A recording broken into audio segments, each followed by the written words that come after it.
नमस्कार दोस्तों, न्यूज देखो यार में आपका स्वागत है। अगर आप इसी तरह रायगढ़ की बड़ी ताज़ा खबरें देखना है तो वीडियो को लाइक और चैनल को सब्सक्राइब जरूर करें।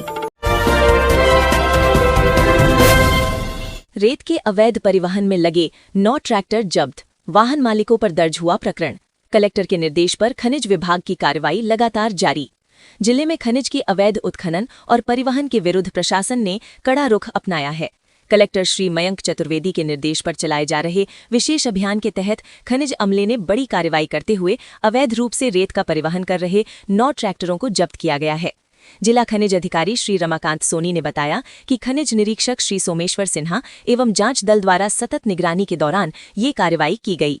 जांच में पाया गया कि संबंधित वाहन बिना किसी वैध अनुमति के रेत का परिवहन कर रहे थे। मौके पर ही वाहनों का विधिवत जांच के बाद संबंधित वाहन मालिकों के विरुद्ध खनिज अधिनियम के तहत प्रकरण दर्ज किया गया। सभी मामलों में छत्तीसगढ़ गौण खनिज नियम 2015 के प्रावधानों तथा खान एवं खनिज अधिनियम 1957 के अंतर्गत कानूनी कार्रवाई सुनिश्चित की जा रही है। उन्होंने बताया कि भविष्य में भी इस तरह की कार्रवाइयां लगातार जारी रहेंगी और नियमों का उल्लंघन करने वालों के विरुद्ध कठोर कानूनी कदम उठाए जाएंगे। जानलेवा करंट बिछाकर शिकार करने से हुई 2 मौत। चक्रधर नगर पुलिस ने एक नाबालिग सहित 5 आरोपियों को गैर इरादतन हत्या में किया गिरफ्तार। करंट की चपेट में आने से 2 व्यक्तियों की मौत के मामले में चक्रधर नगर पुलिस ने गहन विवेचना करते हुए एक नाबालिग समेत 5 आरोपियों को गैर इरादतन हत्या के अपराध में गिरफ्तार कर आज न्यायिक रिमांड पर भेज दिया है। जांच में सामने आया कि जंगली सुअर के शिकार के लिए अवैध रूप से बिजली की हुकिंग कर करंट बिछाया गया था, जिसकी चपेट में आकर दोनों की मौके पर ही मौत हो गई थी, जबकि घटना को छिपाने के प्रयास भी आरोपियों ने किया। जानकारी के अनुसार ग्राम छोटे रेगड़ा निवासी पुनीलाल यादव उर्फ मंत्री और संदीप एक्का के लापता होने की रिपोर्ट दिनांक 12 दिसंबर 2025 को थाना चक्रधर नगर में दर्ज कराई गई थी, जिस पर गुम इंसान क्रमांक 132/25 एवं 133/25 कायम किया गया। परिजनों ने बताया कि दोनों 9 दिसंबर को घर से निकले थे और वापस नहीं लौटे। अगले दिन 13 दिसंबर को ग्राम संबलपुरी से बहने वाली नदी किनारे टिकरा क्षेत्र में दोनों के शव मिलने की सूचना पर एफएसएल टीम एवं थाना चक्रधर नगर पुलिस द्वारा मौके पर पहुंचकर मर्ग पंचनामा कार्रवाई की गई और शवों का पोस्टमार्टम कराया गया। प्रारंभिक पोस्टमार्टम रिपोर्ट में डॉक्टर द्वारा दोनों की मृत्यु बिजली करंट से होना तथा मृत्यु की प्रकृति दुर्घटनात्मक लेख की गई। छाल थाना में प्रेरणादायी सम्मान समारोह, समाज के उत्कृष्ट कार्यकर्ताओं को किया गया सम्मानित। पुलिस अधीक्षक श्री दिव्यांग पटेल के दिशा निर्देशन एवं एसडीओपी छरसिया श्री प्रभात कुमार पटेल के मार्गदर्शन में थाना प्रभारी छाल निरीक्षक त्रिनाथ त्रिपाठी द्वारा आज 15 दिसंबर 2025 को थाना परिसर में एक महत्वपूर्ण एवं प्रेरणादायी सम्मान समारोह का आयोजन किया गया। कार्यक्रम का उद्देश्य शिक्षा, खेल, सामाजिक सेवा और पर्यावरण संरक्षण के क्षेत्र में उत्कृष्ट कार्य करने वाले व्यक्तियों को सम्मानित कर समाज में सकारात्मक संदेश देना रहा। कार्यक्रम में उपनिरीक्षक मदन पटेल, एएसआई शिव कुमार खरे ने सम्मानित किए गए गणमान्य नागरिकों के कार्यों और उनकी भूमिका पर विस्तार से प्रकाश डालते हुए कहा कि ऐसे ईमानदार, निष्ठावान और समाज हित में कार्य करने वाले व्यक्तियों का सम्मान करना आवश्यक है, क्योंकि उनके कार्य अन्य लोगों के लिए प्रेरणा का स्रोत बनते हैं।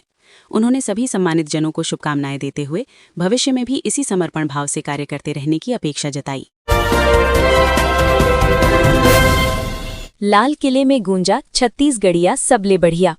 छत्तीसगढ़ राज्य के बिलासपुर जिले की सांस्कृतिक संस्था लोक श्रृंगार भारती के गेड़ी लोक नृत्य दल द्वारा सांस्कृतिक संगठन यूनेस्को व संस्कृति मंत्रालय भारत सरकार के आमंत्रण पर नई दिल्ली के ऐतिहासिक लाल किला प्रांगण में गेड़ी नृत्य की प्रस्तुति दी गई।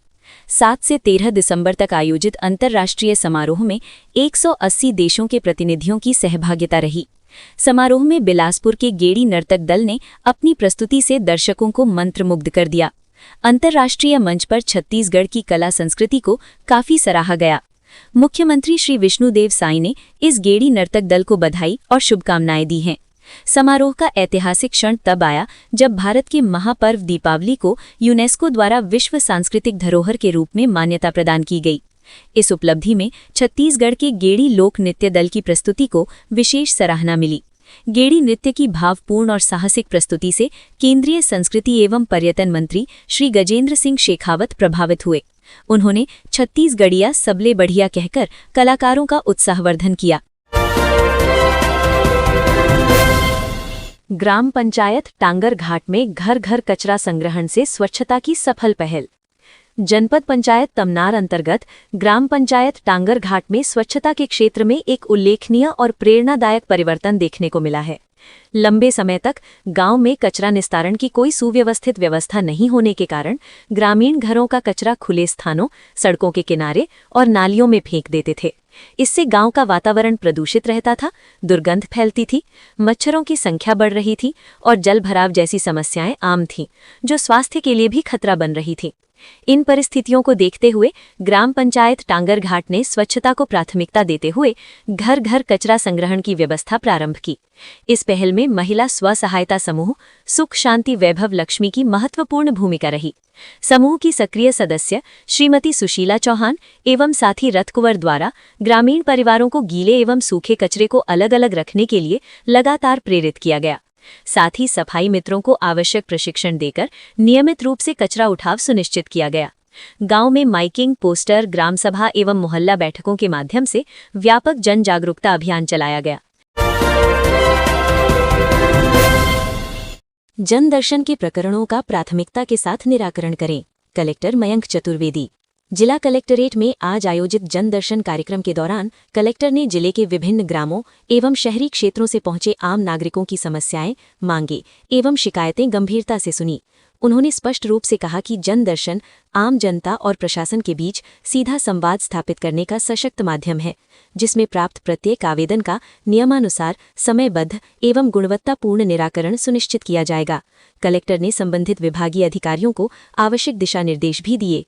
जन दर्शन के दौरान प्रधानमंत्री आवास योजना, मुआवजा प्रकरण, अतिक्रमण हटाने, सहायक उपकरण उपलब्ध कराने, किसान पंजीयन सहित विभिन्न विषयों से संबंधित आवेदन प्राप्त हुए। कलेक्टर ने प्रत्येक आवेदक की बात ध्यानपूर्वक सुनी और संबंधित अधिकारियों को प्रकरणों की जांच कर नियमानुसार कार्यवाही करने के निर्देश दिए। धान के अवैध भंडारण व परिवहन पर सख्त कार्रवाई जारी रहे। कलेक्टर। जिला कलेक्टरेट सभाकक्ष में आज कलेक्टर श्री मयंक चतुर्वेदी ने समय सीमा की बैठक ली।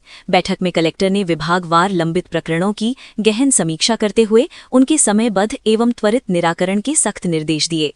कलेक्टर ने जिले के 105 उपार्जन केंद्रों में शांतिपूर्ण एवं सुचारू रूप में अब तक हुई कुल धान खरीदी, धान के अवैध परिवहन एवं भंडारण, किसानों को निर्धारित समय अवधि में हो रहे राशि भुगतान सहित धान खरीदी से संबंधित बिंदुओं पर समीक्षा करते हुए अधिकारियों को आवश्यक दिशा निर्देश दिए।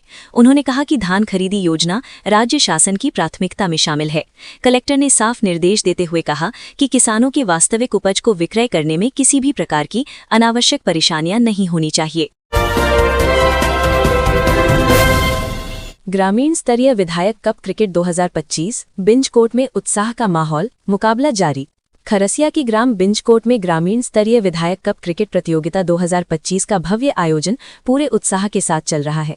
5 दिसंबर 2025 को शानदार ढंग से शुभारंभ हुई ये प्रतियोगिता ग्रामीण प्रतिभाओं को मंच प्रदान करने का एक सफल जरिया बन गई है। प्रतियोगिता का शुभारंभ बीते दिनों विधिवत पूजा अर्चना और फीता काटकर किया गया था। इस अवसर पर कई गणमान्य अतिथि उपस्थित रहे, जिन्होंने खिलाड़ियों का हौसला बढ़ाया।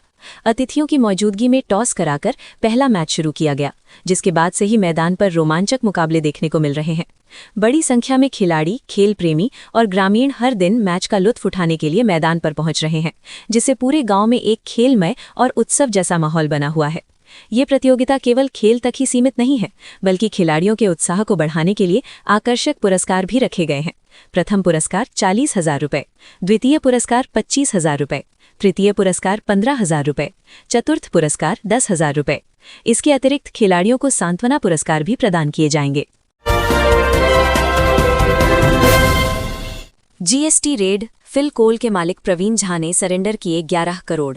रायगढ़ में कोल डिपो फिल कोल बेनिफिकेशन और महावीर कोल वॉशरी पर स्टेट जीएसटी की छापेमार कार्यवाही पूरी हो गई।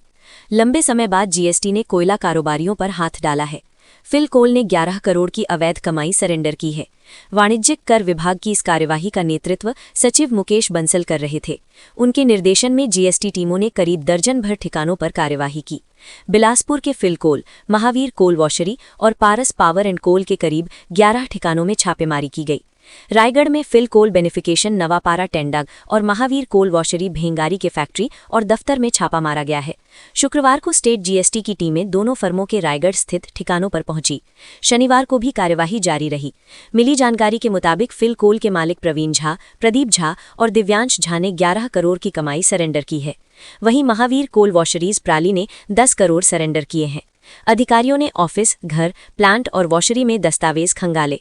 फिल ग्रुप ने कोयले का रिजेक्ट मटेरियल भी बड़े पैमाने पर खरीदा। इसका उपयोग कहाँ किया गया पता नहीं। जितना कोयला 1 नंबर में डिपो पहुंचा उससे अधिक बिक्री की गई। सवाल उठता है कि जितना कोयला नहीं था उससे ज्यादा मात्रा का विक्रय कैसे किया गया। संभव है कि कोयले में छाई, डस्ट, रिजेक्ट आदि को मिलाकर बेचा गया हो। शिव शक्ति प्लांट की चिमनी से घरों तक पहुंच रही काली डस्ट। उद्योग केवल दिखावे के लिए गांवों को गोद लेते हैं। वादा किया जाता है कि इन गांवों में सुविधाओं का विकास किया जाएगा, लोगों की सहूलियत के लिए काम करेंगे। धरातल पर ऐसा कुछ होता नहीं है।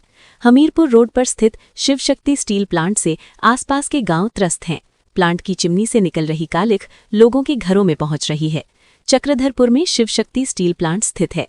संयंत्रों को चिमनी से राख निकलने से रोकने के लिए ईएसपी और गंदे पानी को रोकने के लिए ईटीपी लगाना अनिवार्य होता है। प्लांट संचालन के दौरान दोनों ही इकाइयां चलनी जरूरी हैं। शिवशक्ति स्टील की चिमनी से गहरा काला धुआं उत्सर्जित हो रहा है। कंपनी ने चक्रधरपुर और चुनचुना को गोद लिया है। दोनों ही गांवों में रहना मुश्किल हो गया है। ईएसपी बंद करने की वजह से प्रदूषित डस्ट युक्त काला धुआं पूरे इलाके में फैल रहा है। ग्रामीणों का कहना है कि रोड से गुजरने पर भी डस्ट के कारण आंख में खुजली हो रही है। ठंड के मौसम में डस्ट नीचे बैठता जाता है, इसीलिए घरों में रोज काली डस्ट की परत छा रही है। प्लांट प्रबंधन को ईएसपी चलाने पर ज्यादा बिजली खपत करनी पड़ती है, इसलिए शिवशक्ति स्टील भी ईएसपी नहीं चला रहा है। राष्ट्रीय सघन पल्स पोलियो अभियान 21 से 23 दिसंबर तक जिले में 1,79,000 से अधिक बच्चों को पिलाई जाएगी पोलियो की खुराक। राष्ट्रीय सघन पल्स पोलियो अभियान का आयोजन रायगढ़ जिले में रविवार 21 दिसंबर से किया जाएगा, जो 23 दिसंबर तक चलेगा। 3 दिवसीय इस अभियान के तहत जिले के 0 से 5 वर्ष आयु वर्ग के कुल 1,79,959 बच्चों को पोलियो की खुराक पिलाने का लक्ष्य निर्धारित किया गया है। इसके लिए जिले भर में 1,306 पोलियो बूथ बनाए गए हैं। अभियान का विधिवत शुभारंभ 21 दिसंबर को सुबह जिला एवं विकासखंड स्तर पर जनप्रतिनिधियों के माध्यम से किया जाएगा। अभियान के प्रथम दिवस पोलियो बूथों पर बच्चों को दवा पिलाई जाएगी, जबकि द्वितीय एवं तृतीय दिवस बूथ गतिविधियों में छूटे हुए बच्चों को टीकाकरण दलों द्वारा घर घर भ्रमण कर पोलियो की खुराक पिलाकर प्रतिरक्षित किया जाएगा। अभियान के सफल संचालन हेतु स्वास्थ्य विभाग द्वारा व्यापक तैयारियां की जा चुकी हैं। कलेक्टर श्री मयंक चतुर्वेदी एवं मुख्य चिकित्सा एवं स्वास्थ्य अधिकारी डॉक्टर अनिल कुमार जगत ने जिले के सभी अभिभावकों से अपील की है कि वे अपने 5 वर्ष तक के सभी बच्चों को 21 दिसंबर रविवार को नजदीकी पल्स पोलियो बूथ पर लाकर पोलियो वैक्सीन की 2 बूंद अवश्य पिलाएं और जिले को पोलियो मुक्त बनाए रखने में अपना सहयोग दें। शीतलहर को लेकर स्वास्थ्य विभाग ने जारी किया अलर्ट। न्यूनतम तापमान 12 डिग्री पहुंचा। रायगढ़ में तेज ठंड का असर बरकरार। छत्तीसगढ़ के रायगढ़ जिले में तापमान में करीब 2 डिग्री सेल्सियस की बढ़ोतरी दर्ज की गई है, लेकिन शीतलहर के चलते ठंड का असर अब भी बना हुआ है। सुबह के समय हल्की ठंड महसूस की जा रही है, जबकि शाम ढलते ही तेज ठंड का प्रभाव बढ़ जाता है। शीतलहर को देखते हुए स्वास्थ्य विभाग ने अलर्ट जारी कर लोगों को सतर्क रहने की सलाह दी है। मौसम विभाग ने आगामी दिनों में तापमान में और गिरावट के साथ शीतलहर और शीत दिवस की स्थिति बनने की संभावना जताई है। रायगढ़ में ग्रामीणों का चौथे दिन भी आंदोलन जारी। सीएचपी चौक पर कर रहे विरोध प्रदर्शन जनसुनवाई निरस्त करने की मांग पर अड़े। छत्तीसगढ़ के रायगढ़ जिले के तमनार ब्लॉक में जेपीएल के लिए प्रस्तावित कोयला खदान का ग्रामीण विरोध कर रहे हैं। प्रशासन द्वारा कराई गई जनसुनवाई को रद्द करने की मांग को लेकर आज चौथे दिन भी ग्रामीणों का आंदोलन जारी रहा।